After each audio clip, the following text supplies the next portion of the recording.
Today is Friday, January 5th, because, I only film on Fridays and edit on Fridays and post on Fridays, apparently, because despite having a winter break, I still can't get my life together.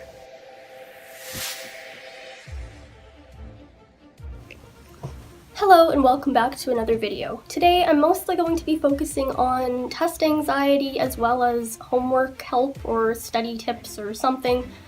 And most of these are somewhat common and mainstream, but they've only helped me in the past little while because I've actually tried them and made myself do them. I'm doing this video because I wanted to get back to my more anxiety-based videos despite the fact that other mental health is still good to be talked about on my channel and in general. Plus it's been a few videos since I really did anything anxiety-focused and I want to get back to my roots. Plus, like I said, my exams are coming up. I hope this is somewhat helpful.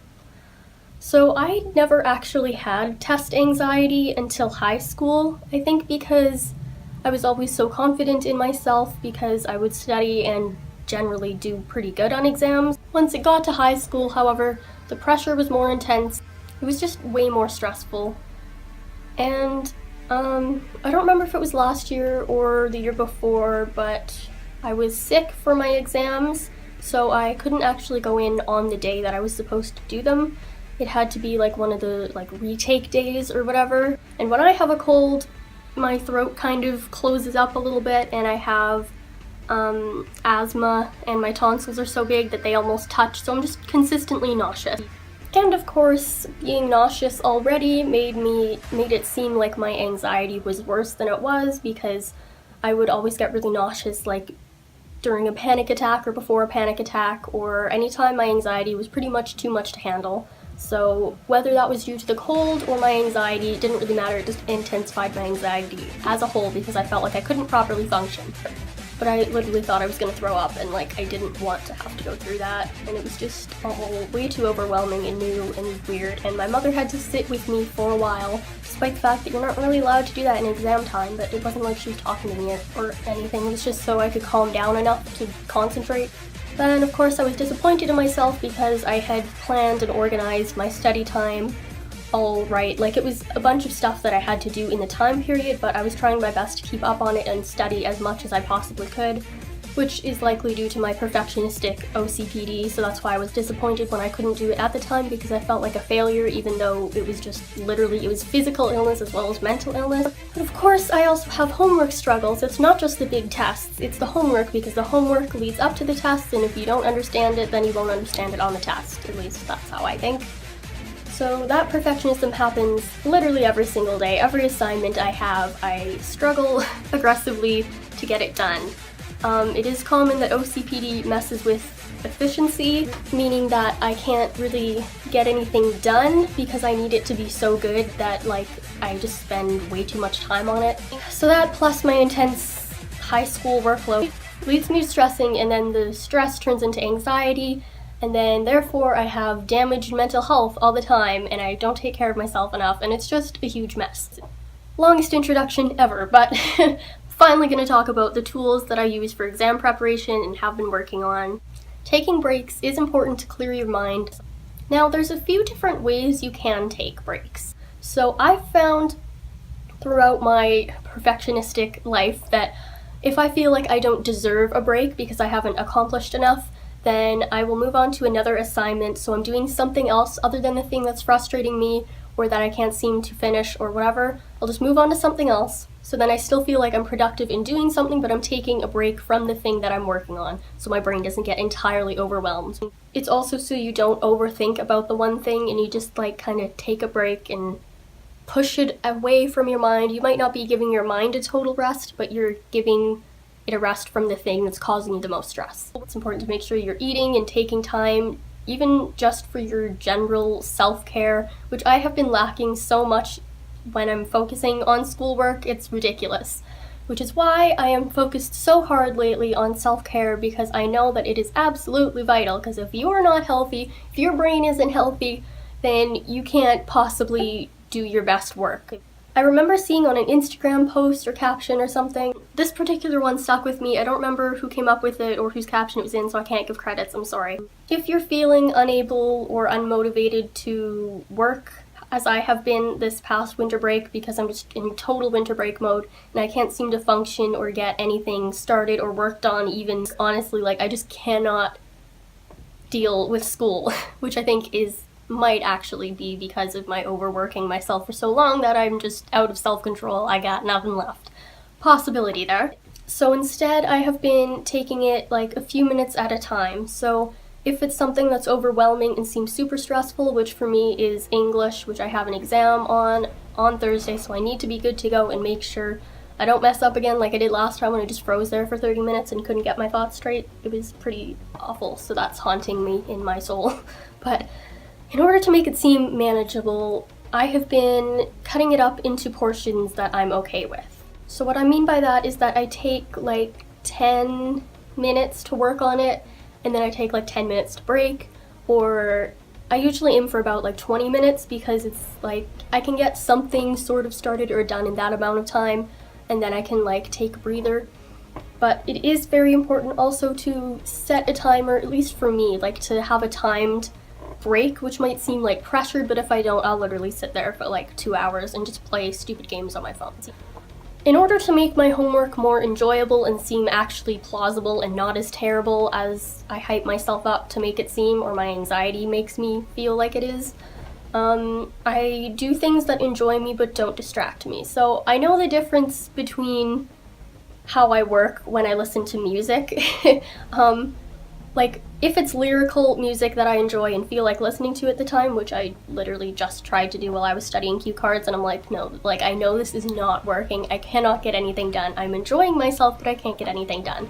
So my balance is that I listen to instrumental music or chill step music or lo-fi music, and I have a whole bunch of playlists that I put my favorite ones, my favorite mixes on. So like they're an hour-long mixes of just different instrumental, mostly instrumental anyways, songs that come on. And I have it on my personal YouTube channel, I guess, that I just mostly use to subscribe. So like subscribe to people and watch videos before I made this one. I don't know.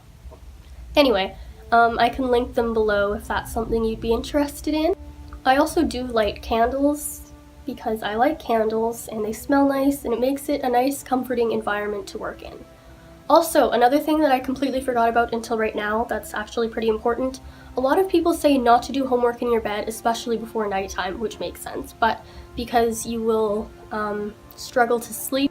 I actually find that it helps me, especially when I'm in that unmotivated mindset, if I work somewhere that is comfortable, like my bed, or I actually have a couch that I've finally cleared a bunch of stuff off of that might work a bit better, but sometimes working at a desk just feels so uncomfortable and sitting in a hard, stupid chair for so long. In order for me to relax and fall asleep, during that time it's usually when my mind runs and I think about a zillion things, which is common with people who are anxious and just people in general.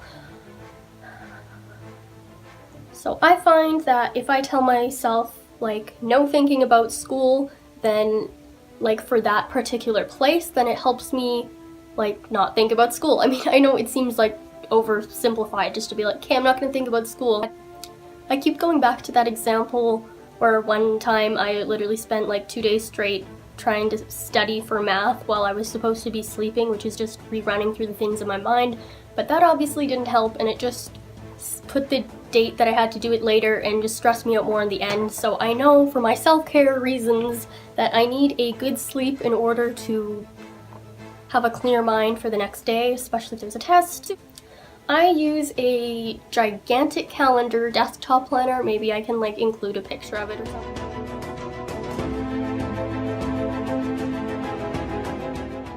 It's super useful. I have no idea where I got it. My mom bought it for me somewhere. Thank God, because it is so useful because I can write down all the things that I'm doing and all the deadlines I have. So I can split out like a project or studying, especially studying. It's great for studying over a bunch of days to figure out what exactly I need to do on that day so I can get all the parts completed, kind of.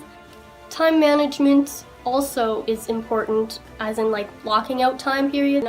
I don't really get along with time management, probably because I can't figure out how to leave something at a good enough point, because there's no good enough. The good enough for me is the best. Of course, I am trying to work on that because I don't have an unlimited amount of time to do my best at everything. You literally can't do everything. Like I just said, you cannot possibly accomplish all the things you want to do as good as you want to do them. So it's important to prioritize and put more effort into some things than other things, which is very difficult if you have OCPD, as I do. But it's important because otherwise you get nothing done. You need to get it done because there are deadlines. Usually you have to give yourself more time than you think you'll need, but it also helps to work more efficiently because you know that you need to get it done in this time period because there's like no exceptions, like there's no other way, so you end up just doing less kind of naturally, but you still accomplish what you need to. Does that make any sense? I don't know. It might not even work or make sense for anxious people because anxious people tend to procrastinate, so don't procrastinate because you have to actually do the thing in order to have it done, which seems super simple and like obvious, and I know it's not that easy. But as soon as you get on it, your stress will be reduced because you are working on it and you're working through it and you're practicing, and it's the only way to get there. Also, it is not important as you think it is. I think most of my anxiety comes from the fact that I think I have to do so good on this, otherwise I'm gonna fail everything and I'm a worthless piece of poop. Which is super untrue, and it's like my anxiety and OCPD coming together and ruining my life. Because I think that homework is so important because you have to study for the test in order to get a good grade and feel good about yourself. So I do equate self-worth with testing, and that's not okay because as I have learned recently, tests are not the be-all and end-all of life. It feels like it is, and it feels so important, and there's university that you have to get into if that's what you want to do. And there's like so many things weighing on you to do this, to get this job so you can be successful. But honestly, if you really think about it, that's not what life is about. And you'll always figure something out. There's always more options, there's always people who can help you and things you can do about it. And even if there isn't, there's always more paths you can go down and different things you can figure out. So if you put in the genuine effort and look after yourself, that's like as good as you can do, honestly. That's your actual best. If you look after your mental health as well as like the things you care about or the things that are important to your life, then you are good to go and you literally need to do nothing else. Kind of talked about this already, but it's just so important that I feel the need to say it again. Self-care is absolutely 100% vital.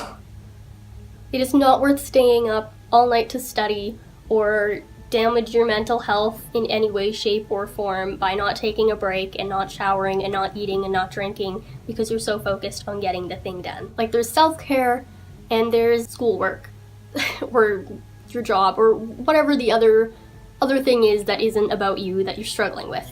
If one of them's not in proportion, then the other one will not do as well. This also goes to show that if you take too much time on yourself and you don't study and you don't bother focusing any of your time on schoolwork, then you're likely not going to get anything good out of that, and then, so you have to find balance some way. Now, specific to test anxiety, as simple and dumb and overly heard as it is, you need to breathe because it helps to clear your mind and bring your focus back onto the test. Not your thoughts, not your low self-confidence or whatever is holding you back.